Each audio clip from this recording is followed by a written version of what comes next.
Hello, everybody. Welcome to Planet SkyFF, the world where everything revolves around missing deadlines. My name's Serge. Oh my God, my name's James. I don't know why I'm acting like I don't know because I do know. Go on, tell him. I missed Monday's deadline. And I blame James, Charles Negromonte Santos, but it's not really his fault. Who? You blaming? Charles Negromonte Santos. Look, basically, welcome to Sky Fantasy Football. Let's get into the drama of the weekend in a second. I hope you all had a successful weekend. This was like there was always going to come a point in my Sky Fantasy Football season where I fucked it up. The actual reality is the reason it all went tits up this weekend was not through human error. It was just one decision that I decided to go against, and it's come back to bite me in the bum. But it's not been a good weekend, James. I mean, it started off okay on the Saturday, and I'd got myself up to about 850 overall, which was a jump from 1,200 before the game week started. How far back do you think not having Mo Salah dropped me? I mean, I myself was just outside the top 1,000 after Saturday, actually, as well, despite Captain Haaland You don't have, not do you very have Salah? much. No, of course I don't, mate. So you'll know how far dropped that Yeah, was. I'm going to guess you went to about 2,000. 1,500. Okay. Doubled my rank. And then on Monday, I had an event that I had to go to in the evening. Charles Negromonte Santos is a world champion black belt guy that was teaching in my gym, and the class started at 7 on the dot. And at 6:30, I did say to myself, just get Raya and Tony and be done with it, because you know at 7, like your head's not going to be in it because I'm going to be in the gym with that going on. And I didn't make the transfer early. And the truth is, I didn't buy Dunk on Saturday as well for Silver because of something else going on. And I've come to the conclusion that I need to make Sky transfers if I know I'm going to be busy before the teams are announced, because sometimes shit hits the fan and the timing is awful. So I'm now 1,700. I have fallen back a bit. I wonder how many I am off the top 100, James. I'm going to figure that out in a second. The answer is probably too many. Well, to get back into the top 100, I don't think so, because I have quite a lot of transfers. But I mean, winning is impossible. But yeah, I'm still want to power ahead and see how high I can possibly get, because regardless of how I do, it'll be my personal best season, and I want to. I think for a lot of people that lose motivation through the season, I think it's really important to keep going, because they're not the only ones, right? There's going to be loads of other managers in and around me that are now going to be like, sod it. So if I just stay the course, I'll overtake all of them. And there's value in trying different things and using it as a learning exercise between now and the end of the season. I've still got 27 transfers, James. It's more than half. It's 12 game weeks to go. The biggest learning experience for you 2.3. Yeah. is to set an alarm. Yeah. 2.3. I have one. It's called you. You message me every time. It's just. And did I message you Monday night? Yeah. For the benefit of those Tony who listen to us, will know I always message Serge normally straight after the hour deadline and go Sky reminder. And this time on Monday night, I didn't even do that. At 7:12 p.m, I said Raya and Tony reminder. So to make it really clear for you. I was 100 points behind the top 100 and now 140 points behind. That's basically Salah captaincy. The amount that I've dropped back away from the top 100 is Salah captaincy. I mean, I don't know the numbers on the captaincy on Sunday. I guess a lot still would have gone with Rashford. So yeah, but just the rank drop was huge, James. I mean, some will still own Darwin Nunez. He did okay at 14 points. Salah in the top 1K, 77.9%. That's high. Yep. And home fixture for Liverpool, I think a lot would have gone with him. Rashford's no doubt. Rashford's at 80%. So there's not a lot in the ownership between the two. Being a home fixture for Liverpool, I think a lot would have gone there. So not in great shape, but not like we've talked about this. People ask, what do you do when you've had a bad game week? Brush it aside, regroup, get the old fixture planning spreadsheet out, which is where I find my most comfort, and put together a new plan. and there's Okay. plenty of opportunity still to go. So I'm cool. Here's what we're going to do on this podcast, and we haven't planned this. You're going to make 5 transfers this week, and we're Sunday's going to help you huge, find mate. what they are. We're going to help you Sunday's find what they huge. are. There's Before a we big do that, advantage. let me tell everyone about my magnificent captaincy run this week of Haaland, Rashford, and I went David Raya on Monday night for Ederson, which was, I think it was kind of toss a coin between Raya, Tony, and I know a lot of people went both. You can see that from Tony's ownership, right? It's up to about 75% in the top 1K.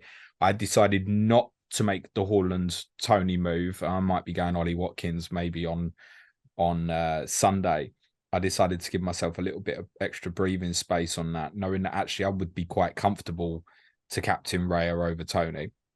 I think Raya hasn't scored less than 3 points in any game since the World Cup. And of course, that's what he returned at the weekend. He finally got his save point in injury time. And had that quick, the extra, one of the extra points wiped out immediately within 1 second from the rebound. But Raya's obviously a very decent pick for a little period for me. So I decided not to go with Tony because I felt if I ever had the choice, I'd probably go Raya captaincy over him. And if Tony obviously doesn't get the penalty, then he's not necessarily a bad decision. Those who went both are probably pretty happy at the moment. I think for you, it might be the case now that actually you just overlook Brentford. 67 points for me this week. Southampton, Leicester, Brighton. That's a 3-0 over. It's a 3-1 over Ederson, but that one for Ederson is Liverpool. And actually, if I go Ederson to Raya over, it's a 5-1 all the way up to Newcastle, and the one for Ederson is Liverpool. So Ederson to Raya, I can still do next week Wednesday, mate. Okay. Let's help you with the plan then in terms of what we do that, because I think we might want to look at a couple of alternatives to that. I did buy Lewis Dunk on Saturday. I obviously had the Thiago Silva injury. So it was kind of Gabriel Dunk. I would have gone Gabriel obviously last Wednesday. Didn't. Decided I'd wait for Lewis Dunk for what's coming up, primarily because I want to captain Lewis Dunk next Wednesday when Brighton host Crystal Palace. So 10 points from him straight away, and there'll be more of them to come this season. Zinchenko 6, Saliba 4, Rodri 8. Fuck me, he's so consistent.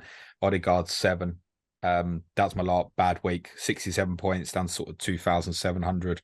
15 transfers left now. And I'm probably not going to go as wild as most others are over this little period. There's a few like Rashford rather than out and in. I think I'm just going to leave it, to be honest. Part of that decision-making process, I'll probably captain him Sunday. So I think before we help you decide, because I'm being serious, you should make 5 transfers this week, mate, with what you've got left. Yeah, it depends who I've got, right? So if I've got players that, like, I've got 5 Arsenal at the moment. That's fine. I'm not getting rid of any of them. So I've only got 6 other players that I can transfer. You arguably want to add to that rather than take away from it. So you are looking to move on a lot of other players other than Arsenal this week, I think. That before we decide on players, let's do captaincy first then. So Saturday, Sure. What do you want to go with? There's a few options here. You got 3 big boys to consider, I think. Salah at Bournemouth, Haaland at Palace, Kane versus Forest. Don't own Salah. Kane against Forest do own. That's what I'm going to go with. Okay. I'm going to be close to me, Haaland and Kane, I think. The fact that I've held Haaland, I think I might just go him again, actually, against Palace. Sunday's Rashford. Okay. Agreed. It'd be the same for me as long as he's in the team. Next Wednesday, if you could buy any player for next Wednesday, who do you want to captain? Ivan Toney. More than, say, a Dunk or a Brighton player? David Raya, Toney. I could get McAllister. I could get Dunk. There's loads of options here. Okay. Yes, you've got options for both. You have to consider next Friday in your thinking. Newcastle go to Forest. I'll be buying Trippier on Sunday, so I'll already own him. There's one of your moves. You may want to consider a second Newcastle player, such as Fabian Schär, perhaps at 7 million if he's back in the team this weekend. If he's back. I suspect he probably will be, by the way. Saturday the 18th, we've now got more fixtures than we might have anticipated. You've got Kane away to Southampton. You've got Chelsea at home to Everton. Villa at home to Bournemouth. you don't specifically need anything on that day, I guess, in the sense of Harry Kane. Yeah, I'll keep Kane. It is reasonable. The next day you don't need anything. It's Arsenal against Palace. Saka or defensive or whatever, yeah. Right. I think, Suj, for this little period coming up, which is kind of including Saturday, April the 1st and the midweek fixtures afterwards, I think in terms of what you target now, there are 5 teams this week specifically to go and target. Those are Arsenal, Aston Villa, Brighton and Brentford, and Newcastle. So from what you've got, who do you want to bin? Well, who can I bin? So Edison. Yeah, he's got to go. But he goes on Sunday now, right? Sunday or Monday. Or Wednesday. Sorry, Wednesday. Yeah. Thiago Silva, loitering, he can go. Well, he could go on the Saturday, couldn't he? Yeah, he can go on the Saturday. Marcus Rashford can go on the Wednesday. Yeah, I don't hate that, yeah. He can go for 4 games or 3 or 4 games. I'll clearly get him back. Then I've got Rodri and Haaland from Man City. Happy to sell both. Yeah. Not happy to, but I will want them back. Don't get me wrong. But with what you've got left, games they can go massive. Yeah. So they can go off on Saturday, and then lastly Harry Kane. But Harry Kane's not going to go anywhere. So it's Rashford on Monday. You want Kane for the following Saturday, right? Yeah. So he's not going to go anywhere. So it's Rashford, the 3 City, Edison, Rodri, Haaland, and Thiago Silva. Okay, that's good. So start with what can you sell immediately? Thiago Silva. Because he's not going to play, right? So on Saturday, that's the one where obviously Brentford Brighton players you can't approach till next Wednesday. Because of Thiago Silva, you can approach them on Saturday. So I think that's step 1 is Saturday.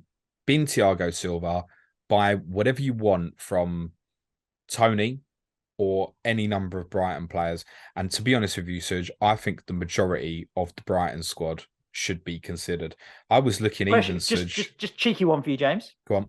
If you really want to be cheeky, I could get that move done now and then have 5 more transfers. But I don't have 5 players to sell, so it's kind of irrelevant. But if I made that transfer today, yeah. I didn't think of that. No, that's a great point. But my Arsenal is Saliba, Zinchenko, Gabriel, Odegaard, and Saka. Yeah. And I can't sell Kane. So I've only got 5 players that I can sell anyway. So it doesn't really make a difference. But I could just get one of them done this week so that in case there's an injury, say for our argument's sake, Saka breaks his leg or something, and I want to move him on to a Brighton player midweek as well, I could do that. You ain't going to know that unless that happens to it. I think if you've got an Arsenal injury on Thursday in the Europa League, or if Rashford's one of your ones going anyway, isn't he? Then you could consider that. And obviously, if you do that, go for what you know, like so Dunk or Tony. Don't take chances on someone who's definitely going to play. Basically, if you go that. Okay, Ray is still the keeper for me, I think, and I'll go Wednesday for him. So Edison to Raya on Wednesday. Okay, that's fine. I think in terms of alternatives to consider, Emi Martinez Sunday and Ramsdale Sunday. There's alternatives to consider there. Nick Pope even such. Nick Pope's pretty good for this. So again, it's the same core of teams I think to look at from this particular weekend. Well, I just wanted to cover on Brighton players just very briefly. Couple of things. 1, our goalkeeper, Mr. Steele, he's 5.8. Now, tomorrow, if you want to listen to it, Clash of Correspondents includes Sam Murray, FPL Seagull, previewing the game with Palace next Wednesday. And he's not convinced how long Steele's going to stay in. I think largely for Sky players, it's avoidable for the moment. And look at something else. Defensively, Dunk is phenomenal value at 7.9. He's literally hitting basically nearly 100 passes every game at the moment. He's starting on 5. They're getting better and better. For that value, you take 5 points every week. You're nearly happy with that. Is Stupinan, by the way, you know what price he is, Suj? I'm going to say 6.7. He's 6.6. Close. He's dirt cheap if for some reason you're struggling, I think, on a longer term plan for money. He obviously is not going to hit passing tiers in the same way that a Dunk does, but he has hit it. Leicester, Bournemouth is an occasion when he's hit it. He hit tackle tier against Palace as well. So don't discount him. And obviously with Brighton players, you have to remember there's extra fixtures later in the season coming up, but also they don't play next weekend and they're highly unlikely to play on the weekend of the FA Cup semi-finals as well. But we think that Newcastle fixture might slot into the midweek before those semi-finals still as well. The midfield, anyone who plays FPL will probably be sick of the talk about March, McAllister and Mitoma. I think you are primarily buying with McAllister at the moment, primarily more on instinct of what his attacking returns can be, whereas in the past, we have expected more in terms of his pass, tackles, etc. But he does have more of an all-round game than the other two. I would probably prefer to buy McAllister than March or Mitoma under this format, but they're all unbelievably priced. McAllister 7.4, the other two 7.2. And also, Suj, for this, with McAllister playing higher, Pascal Gross is playing next to Caicedo. And I had a look back at Gross's returns, actually, going back to the restart on Boxing Day. 7, 7, 8, 4, 2, 5, 5, 4, 7. It's only against Leicester in a 2-2 draw that he blanked, basically. He's only 7.5. You will have occasions, I think, particularly in some of the tougher fixtures, that you might get shunted back to right back. But even he's not out of consideration. And Caicedo is only 6.7 in himself. And he's nearly always going to be in the passing, I think, going forward from here, most games. Hasn't always hit it. Bournemouth and Fulham recently, he didn't. In home games, interestingly. But he will normally. And Ferguson up front is 7.3. I think that's probably a bit too dangerous at the moment. But there's no excuse not to have something at Brighton at the moment, because there are 6 or 7 really good possible assets here. So personally, under this format, my favourite by a mile would still be Lewis Dunk. So if I sold Edison for Pope, that would be on Sunday. Yeah. If I sold Rodri for Trippier, that'd be on the Sunday. Yeah. If I sold Thiago for Dunk, that would be on the Saturday. If I sold Rashford for McAllister, that'd be on the Wednesday. And Haaland for Tony, that'd be on the Wednesday. Would you be comfortable captain Tony at home to Leicester on Saturday the 18th? With the caveat that there's obviously potential bans hanging over. Because I could go Ollie Watkins to the Tony. But I'm not getting Raya, so I have no Brentford coverage. He'd be my only Brentford coverage. The reason I say it is if you think you're happy to take on Harry Kane on Saturday the 18th, then maybe the idea of making one of the transfers early now and having that as an additional one where you skip Kane against Southampton, because obviously afterwards he doesn't play Everton until the Monday. So it's another one where you can come back to and you're getting another additional fixture. So for you, consider that. Consider selling Harry on Sunday or Wednesday as one of your moves. But under that, you want a captaincy that you can take on Saturday the 18th. Now, another way of looking at it might be, you might go, well, no, I'm not comfortable with a Watkins or a Tony, for example. Maybe buy a Chelsea player on that day. The only scary bit about that is you won't see the team. Yeah. Because they're the 5:30. You'll see every other lineup from that particular day. But they don't play the midweek before Chelsea. Yeah. This leaves me, if I made those 5 that I mentioned, and going a Watkins or a Chelsea player, it won't do me on budget over Ivan Toney because he's 8.6 anyway. It leaves me 7.5 million in the bank. And then I've got enough money to come back to City when I need to, which will be Southampton on the 31st. No, game week, the 9th of April, sorry, game week 30. On a note on City, the 2 Sunday fixtures, Sunday the 9th and Sunday the 16th of April, one of those fixtures is going to move forward to the Saturday. Now, the ideal one for those selling Haaland is that it's the Leicester one that comes forward. You see the team at Southampton, you buy him back, and then they've got the Leicester game on the Saturday, and you could make a case to sell again, because there's every chance they won't play the following week against Brighton. So you dip back in, back-to-back captaincies, then sell again. this is the sort of luxury that for someone like you, Suj, you should really consider this. Power out, power back in. Also, from a money perspective, consider the teams that are going to have extra fixtures later in this season. So we know that Liverpool are going to have one, right? Not in the immediate, because obviously they don't play Fulham next week. But further down the line, you're going to want a Salah. Might sound silly right now, but it's 5 clean sheets in a row. Is every chance you will want a Van Dijk or an Ibrahim Konate if he stays in the team. Trent, Alisson, Darwin Núñez. Okay, you may want these players later on. Manchester United players. Rashford is very obtainable, but if you've got the luxury to be able to add perhaps a Bruno Fernandes with him when his ownership will be so high, that could be a luxury. City, likely to have extra fixtures at the end of the season as well. The ones that will enable a lot of the power is the other team that's got a lot of additional fixtures is Brighton. So consider what you're targeting now. I said there's 5 teams, right? I think from if we assume most people don't have a Thiago Silva problem right now and aren't buying on Saturday, you're looking at Arsenal, Villa, Brentford, Brighton, Newcastle. But once you come towards the other side and into April and the other side of the FA Cup semi-finals, you're looking at City, United, Liverpool, possibly Chelsea as well. You're looking at very different teams. So you're looking at a core of transfers now and a core of transfers later. That's why there's certain ones for me where I'm halfy, where, okay, I'd like to take Haaland on at periods where I'm not going to captain him or he's not got fixtures. Because of my transfer count being down at 15, don't necessarily have the luxury to fuck about with someone like Rodri. Just let it sit. Correct. So a little bit like over this period, I kept Trippier. And I realise I've been behind to all those who've got gains somewhere else. But then Trippier's ownership right now is 26.6% in the top 1,000.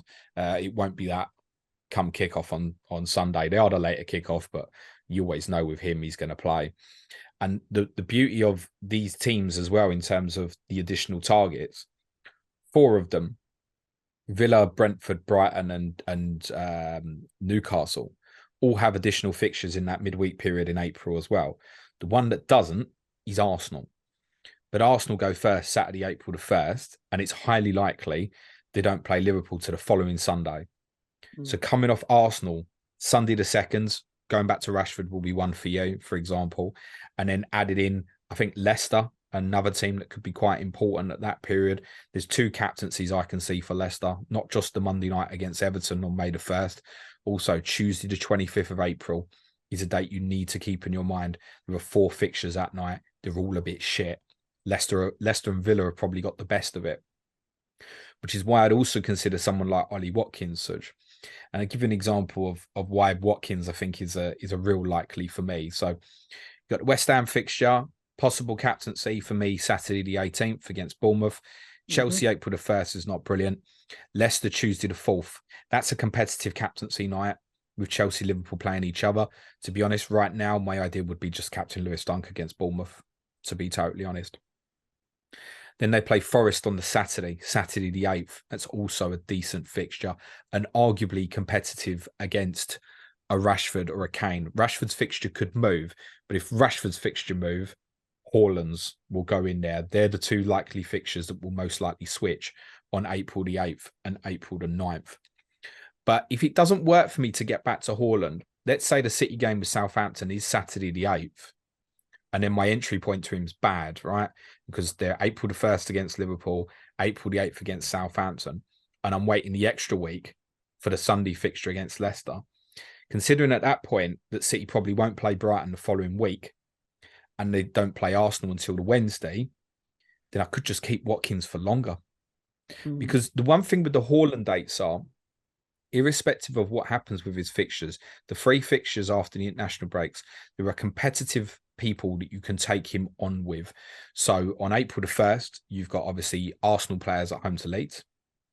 On April the 8th, if they play that day, you've got Manchester United at home to Everton with Rashford. And you've got a clear Rashford re-entry point with the Sunday the 2nd game with Newcastle, if you're going to sell over this period. And then Saturday the 15th, you've also got Kane at home to Bournemouth. So there's always something that I can be very competitive against him. And therefore, it might be for me that if I sell Haaland, it might be that Ollie Watkins sits there up till Tuesday 25th, covers that captaincy, and then I buy Haaland back when they play Arsenal on Wednesday 26th. And to be honest, that's a very dangerous move for anybody else who's doing really, really well at the moment. For someone like me, but my rank, fuck it. I might just take it on over that period. That could potentially save me further transfers in other areas by doing that sort of thing. So Watkins could sit there for quite a long period. And if it worked out, essentially over that period, I have 8 fixtures of Ollie Watkins. There'd be 3 of Haaland's. Worth If it. you look at it like that, then I think, yeah. And Ollie Watkins, we know it is worth saying, is the sort of player who's extremely frustrating. But this is part of the reason why I decided to go down the Watkins route rather than Tony. Okay. Should we talk about the games for the weekend a little bit, James? Anything that you noticed from tier points point of view that we should be aware of? Yeah, we can have a scan through the stuff from the weekend. It wasn't anything overly surprising. I guess as much as anything, City numbers were quite low for passing against Newcastle. Newcastle had decent spells in the games. Diaz 65, Rodri 72, the only 2 to hit passing. Sven Botman 54. Newcastle, keeping up this trend that quite often centre-backs are having far higher passing numbers against Manchester City than what's been common in previous seasons. For Arsenal, Zinchenko, Gabriel, Saliba all hit passing. And I suspect if Ben White had played the whole game, he probably would have as well. He made up for it for owners with a goal. Partey hit passing. Odegaard's shots and passing. Bukayo Saka, 56 passes. Gives you a real indication of, a very high out-and-out winger. Yeah, gives you a real indication of that. For Villa, Mings, Konsa and Luiz in the passing. I think in the case of Konsa and Luiz, it should be the note that obviously Palace finished the game with 10 men. So it might be a little bit of influence of why those numbers are quite high. A note on them, interestingly, is we spoke about this on yesterday's podcast. Kamara is going to be out injured for a month, and that will destabilise them a little bit defensively. Any love for punting Wilfried Zaha next Wednesday, Suj? Now that he's fit, by the way. Why do you keep asking me about Wilf Zaha? Why not? In FPL, in Sky, leave Zaha out of my life. Okay, fine. 100 passes. The answer to your question is no. No, I agree, to be honest. 100 passes for Lewis Dunk against West Ham. Also 100 for Casado. 81 for Webster. 66 for Gross, playing in that pivot position next to Casado. Solly March did hit tackle tier. For Chelsea, back 3, and it sounds like it's going to stick, especially with the victory over Dortmund last night. All 3 centre-backs in the passing. Badiashile, Koulibaly, Fofana. I think buying one of them could be very, very interesting once the Everton fixture comes around. Remember, Badiashile, we'd warned against, but now that they're staying in Europe, might be the one to go to for a little while, because remember, he's not registered to play in the Champions League. Cucurella played left-sided centre-back last night. Enzo Fernandez did hit passing tier again in that fixture. Tottenham played without Eric Dyer at Wolves at the weekend. I think that was part setting up to see how the back 3 would look ahead of the game tonight against Milan, because Eric Dyer is suspended for that. A note looking forward, if you are interested in Tottenham defensive assets for any particular reason, is Christian Romero and Clement Longley are also 1 yellow card away from a Champions League suspension should we go through. Therefore, if you wanted to punt one, you can probably bet Romero will get booked tonight. Therefore, Romero might be the one to go with very short term. Ruben Neves of Wolves is 1 yellow card away from a 2-game suspension. I know a few did look at him very recently for that extra fixture they had. You should be very cautious of that. Nothing majorly to speak of from the Southampton-Leicester game, other than, of course, Leicester don't keep a clean sheet, and the 2 centre-backs against the weaker side will hit passing numbers when they go behind. 74 passes for Fass and Suter. Brennan Johnson cut the goals, therefore obviously shots here is an interesting one. I spoke last week about him and Gibbs White. I kind of recommend Gibbs White for the saving, to be totally honest. They're both interesting ones, but the entry point has probably gone now, unless you've got an injury, I should imagine. Idrissa Gana Gueye, 7 tackles for Everton. Interestingly, despite Liverpool's thumping win against Manchester United at the weekend, no Liverpool players in the passing. None of them. Okay. The most, you want to have a guess, Liverpool player completed the most passes on Sunday?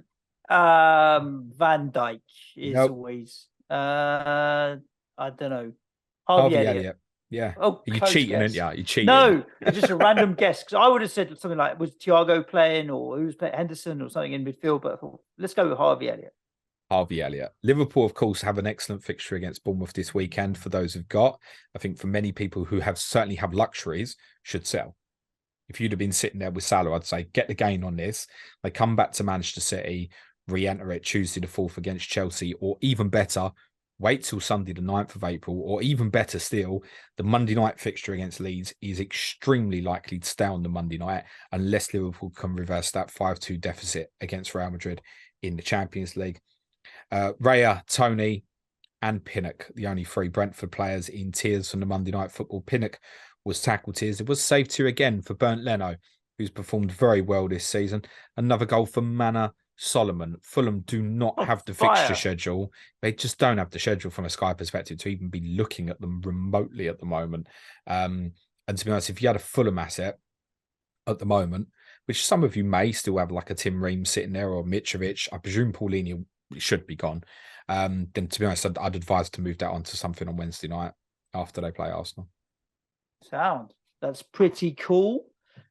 We've had a few questions in on Twitter, James. Do we want to go through them? What happens if I say no? We can just leave them. We Yeah, can leave them.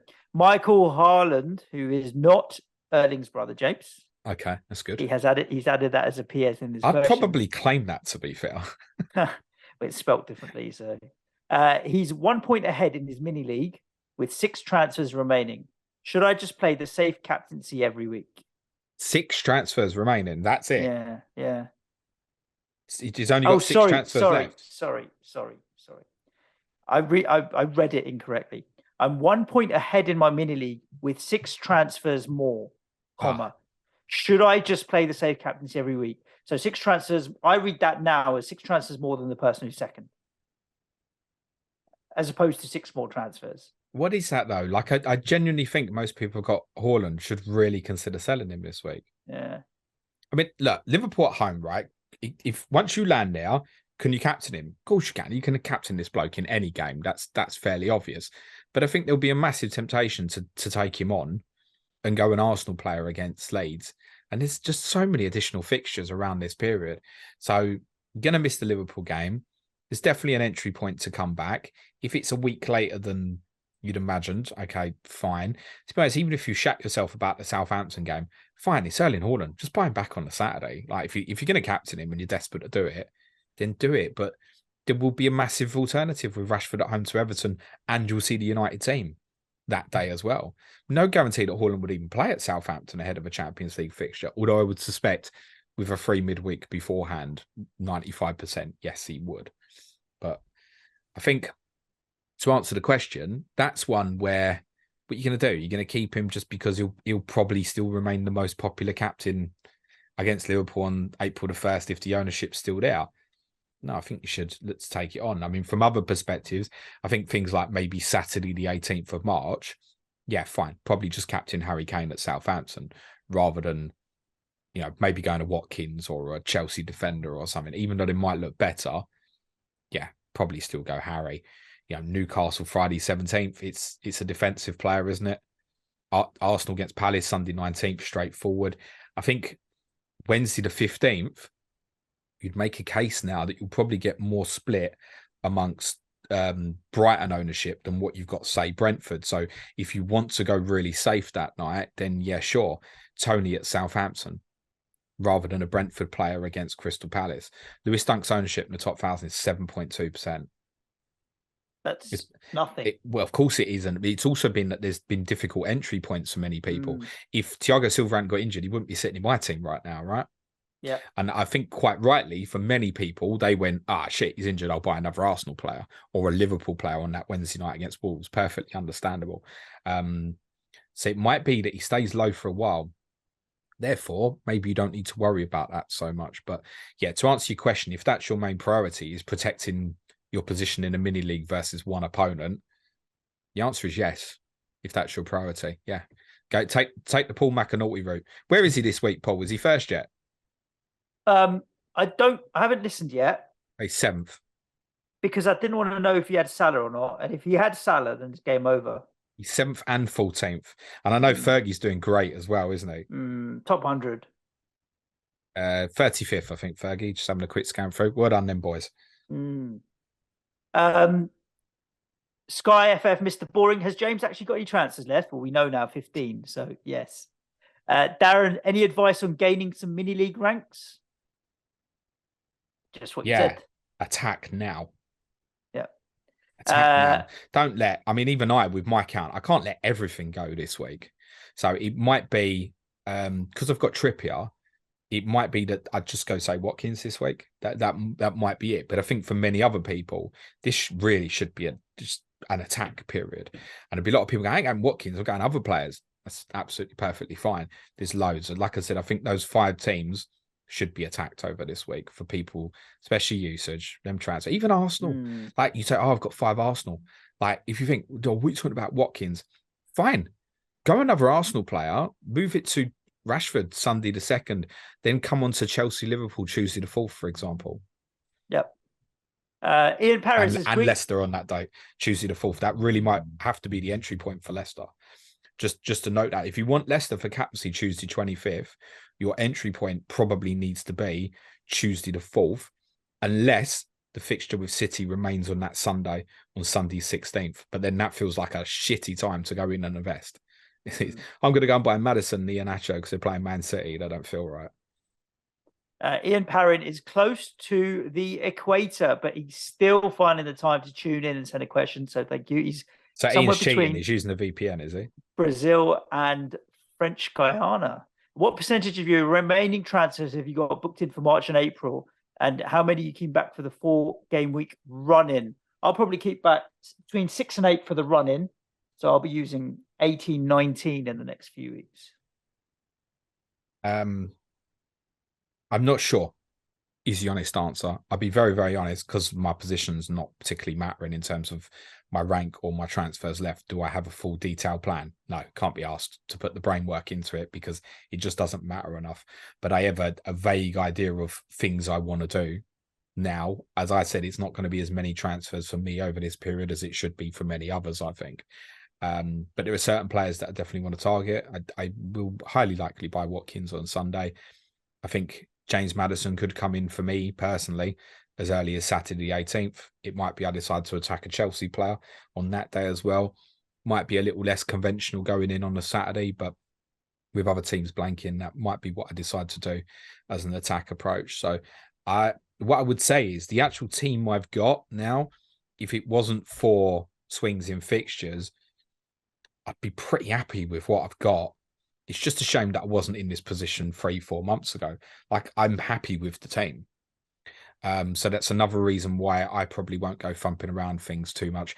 I'm conscious that I probably need a big Arsenal exodus that 2nd week of April. But there's a few, again, like Saliba and Saka, I might just go, fuck it. You stay there for me. But it's certainly Zinchenko and Odegaard will almost definitely go for me over that period. So I imagine on the other side of the FA Cup semi-finals, I'll probably have 6 or 7 left, I think. Maybe 8. FPL Fish is having a mare this season. Stuck between 4 and 5k after finishing 63rd last season. Any tips on how to make the last few weeks fun? I have 25 transfers still left to use. That's loads. But have lost some interest due to the poor season. Cheers for the pod. I'll double it up with Steve's question. Are you finding the game boring this season? Sky have done amazing improving the rules. I'm having the best season so far, but it feels like the few risks I've made so far have been punished by Halls for the popular choices. Finding it to make hard to move into the top 150. Well, what a shame to be at that rank, right? It will, but remember, there'd be people around that. Yeah. Say he's got 25 left and he's 150th. No. FPL Fish has got 25 left and he's stuck between 4 and 5k. Steve doesn't tell us how many transfers he's got left. Fine. I don't think it's boring, but this is a game of patience and attrition. Like, you got stamina wins out in this one. Yeah, absolutely. So that's why I'm staying the course. Therefore, there may be periods where this is boring. I would say this isn't a period. When we're looking at a period now, and we're arguably going, we're saying sort of Haaland, Kane, Salah, right? Brilliant captaincy options for Saturday. the safe play from an ownership perspective, maybe to go with Haaland, right? But again, you could take him on this week. There'll be definitely people who have sold Haaland for Tony on Monday night.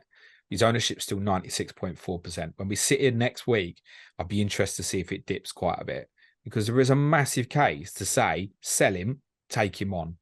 That's possibly definitive for people, right? Because you know what he's like, and to turn it on its head, a lot of people will sell him and a lot of people will keep. And those who keep will probably still captain him against Liverpool. Let's not pretend that he can't go off against Liverpool, right? Or did he get 5 returns against Manchester United early in the season? So let's not pretend that that can't happen. And if those keep him and that sort of thing happens, that's definitive on the season near enough, right? But if you take him on and he blanks over that period and he only gets a 2 or 4 pointer against Liverpool, and you've gone in on a Watkins or a Tony, or you've got an additional Arsenal or a Brighton player, whatever, and they have big gains over that period, that's that, you know, you ask, oh, I'm stuck at 150. Not everyone's going to make the same move here, clearly. There'll definitely be people going, I can't sell him, no matter what. There'll be other people going, I've got to sell him. Agreed. There we go, James. That's a wrap. That's the questions we've had in on Twitter, and a brief rundown on the fixtures coming up and transfer gains and everything else. I've got my 5 transfers penciled in. I'm going to have a cheeky look and see if there's any other interesting fixture gains. What 5 do you think you're going for then? Just clarify. Edison to Pope, Thiago to Dunk, Rodri to Trippier, Haaland to McAllister, Rashford to Tony. Okay. Fine. Cool. Listeners, thank you so much for tuning in. If you're a keen Sky player, as we say each and every week, you may want to join our Slack community, where James also produces a planner in Excel that helps you see the gaps between the fixtures, where the fixtures gains are going to be. And that's what I use as the best way to help me plan out my Sky season. You can just head over to patreon.com/Planet FPL. All of the info is there on how you can sign up. And that's a wrap. Other than that, stay safe and look after yourselves. Ciao for now. Thanks, everyone. Have a great week. Play it your way. Good luck. Cue music, please, man. Sharp.